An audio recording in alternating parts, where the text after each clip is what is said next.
Hello guys, in this video I am going to show you how to set the diary sharing options in the MyFitnessPal Calorie Counter application. But first I just want to mention, don't forget to subscribe to my channel, because at 10,000 subscribers I am going to show you my whole YouTube revenue statistics and growth strategy, as well as how to make money online. Let's jump into it. First of all, open the application on your phone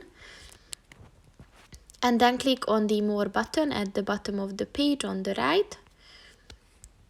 And then scroll down and click on the Settings button. And then click on the Diary Settings button. And here just look for the diary sharing option and click on that. And as you can see, these are the settings that you can choose from, so just click on the one that you want to use and then click on this tick button at the top of the page on the right to save it.